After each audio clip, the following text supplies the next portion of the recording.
ഞാൻ ഏറ്റവും കൂടുതൽ അടുപ്പുണ്ടായിരുന്നത് പപ്പേട്ടനായിരുന്നു. പാവട്ടെ, എത്രയോ നല്ലൊരു മനുഷ്യൻ.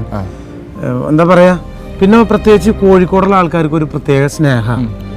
അവർക്കൊരു എന്താ പറയാ, നമ്മളോട് സംസാരിക്കുമ്പോഴും ഹായ് മണിയേട്ട് എന്താണ്, ഭയങ്കര ആത്മാർത്ഥയാണ്. പാലക്കാട്, കോഴിക്കോട്, മലപ്പുറം അങ്ങനെയുള്ള സ്ഥലങ്ങളിലൊക്കെ എന്തൊരു സ്നേഹം എന്ന് അറിയാം. അതിന് ഏറ്റവും അടുത്ത് കിടക്കുന്ന ആളാണ് പപ്പേട്ടൻ. പപ്പേട്ടൻ ഇപ്പൊ നമ്മൾ ഒരുമിച്ച് ഷൂട്ടിനൊക്കെ ഇരിക്കുകയാണെന്നുണ്ടെങ്കിൽ ഏതെങ്കിലും വീട്ടിലാണ് ഷൂട്ട് ചെയ്യുന്നുണ്ടെങ്കിൽ പപ്പേട്ടൻ പറയും, ഏടോ നമുക്ക് പോയിട്ട് കുറച്ച് മാറ്റിക്കറി കിട്ടുമെന്ന് നോക്കടൂ, ആ വീട്ടിൽ ചോദിച്ചു നോക്കടൂ. അങ്ങനെ ആ വീട്ടിൽ ചെല്ലും, പപ്പേട്ടൻ മീൻകറി മേടിച്ചിരിക്കുന്നുള്ളതാണ്. അത് കൊടുക്കും ചെയ്യും. കാരണം പപ്പേട്ടനൊക്കെ ശരിക്കും ആ വീട്ടിലൊരു അംഗത്തെ പോലെ നമുക്ക് തോന്നുള്ളൂ. അതുകൊണ്ട് എനിക്ക് പപ്പേട്ടൻ എനിക്ക് ഭയങ്കര ഇഷ്ടമായിരുന്നു. ഭയങ്കര നല്ലൊരു മനുഷ്യനായിരുന്നു. പിന്നെ അതിനുശേഷം മറ്റേ നമ്മുടെ വേഷം ഞാൻ കുറെ പടത്തിൽ അഭിനയിച്ചിട്ടുണ്ട്. പപ്പേട്ടനോട് ഒരുപാട് എനിക്ക് പപ്പേട്ടൻ്റെ കൂടെ അഭിനയിച്ചതിൽ ഏറ്റവും ഇഷ്ടപ്പെട്ട ഒരു വേഷം എന്ന് വെച്ചിട്ടുണ്ടെങ്കിൽ നമ്മുടെ മായപ്പൊന്മാൻ എന്ന് പറഞ്ഞ പടത്തില് ആളാ ഞാൻ എടുത്തു പൊക്കണ സീനുണ്ട്. എടുത്തു പൊക്കിയിട്ട് തല അതിന്റെ മുകളിൽ പോയി ഇടിച്ചിട്ട് പറഞ്ഞൊരു സീൻ.